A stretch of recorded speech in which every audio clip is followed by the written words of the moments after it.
నీ చుట్టూ ఉన్న ప్రతికూలతలు కావచ్చు, ఇబ్బందులు కావచ్చు, ఏవైనా కావచ్చు,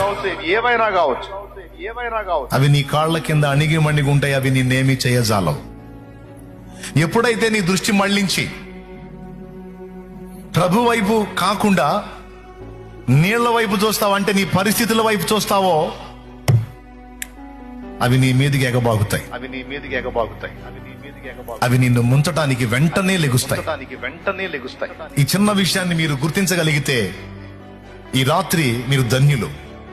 ఈ చిన్న విషయాన్ని మీరు గుర్తించగలిగితే ఈ రాత్రి మీరు ధన్యులు. అప్పటిదాకా పేతురు కాళ్ల కింద అణిగి మణిగున్న నీళ్లు ఎవరికెళ్ళి చూసినప్పుడు అణిగున్నాయి? ప్రభుకెళ్ళి చూసినప్పుడు. నడుస్తా ఉన్నాడు వాటి మీదనే, కానీ రాలా. పేతురు కాళ్ల కింద అణిగి మణిగున్నాయి. ఎప్పుడైతే పేతురు వాటికెళ్ళి చూశాడో, ప్రభుకెళ్ళి చూడటం మానేసి వాటికెళ్ళి చూశాడో, ఎగబట్టం మొదలుపెట్టి పేతుర్ని ముంచేయటానికి ట్రై చేసినాయి. రోగం కావచ్చు, అప్పులు కావచ్చు, ఆత్మీయ జీవితంలో ఒడిదుడుకులు కావచ్చు, ఇతరాత్ర సమస్యలు కావచ్చు, శత్రువు కావచ్చు, దయ్యాలు కావచ్చు, మాంత్రిక విద్యలు కావచ్చు.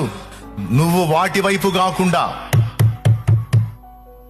నువ్వు చూడాల్సిన వాని వైపు చూస్తే అవన్నీ ఎన్నైనా నీ కాళ్ల కింద ఉంటాయి తప్ప నిన్ను అధిగమించడానికి ప్రయత్నం చెయ్యవు.